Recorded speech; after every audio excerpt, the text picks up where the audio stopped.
I have a soft spot in my heart for all the titles on my bookshelf written before a particular date in time. The date is Wednesday, November 30th, 2022. I think it was a day that changed everything. On that late November Wednesday, a startup called OpenAI publicly released a chatbot called ChatGPT, which was built on a new transformer called GPT 3.5. The moment thrust awareness of AI into public consciousness. But more importantly, ChatGPT put generative AI at the fingertips of every person who wanted to try it. Within days, mass experimentation began. And it hasn't stopped. I think we will look back and see the release of ChatGPT as a watershed moment. We will recognize it as a pivot that permanently changed something fundamental about our relationship with information. Prior to the mass proliferation and adoption of generative AI, humans reasonably and intuitively assumed that new knowledge was the product of other human brains, synthesizing, conceptualizing, and making meaning out of other human experience. For centuries, this had been a stable heuristic. Humans ascribed status, power, intelligence, and assigned lots of academic grades, informed by others' ability to communicate ideas. But now, in the era of artificial intelligence, words strung together in a coherent sentence are no longer a dependable proxy for assessing intelligence or ingenuity. In a world with intelligence on tap, intelligence and human no longer feel like the exclusive synonyms we once assumed them to be. The cultural implications of this shift are impossible to escape.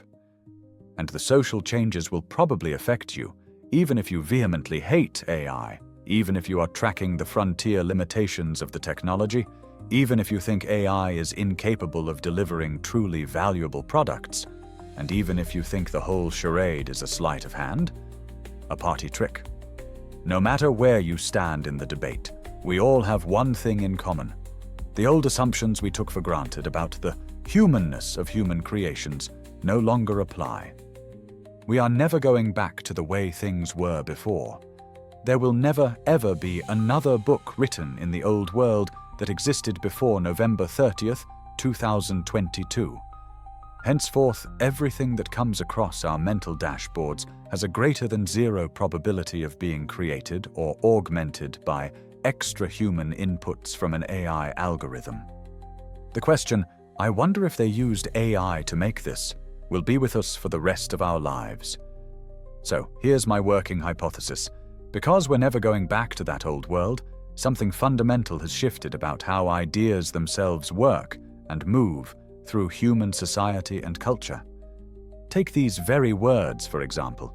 Beyond merely reading this article, you could watch this article as a video, summarize it, critique it, or even instantaneously rewrite it in the style of another author. Listen to this article as an audio narration.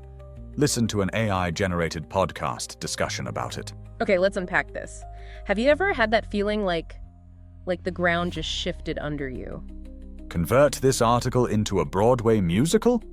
All since that Wednesday in 22.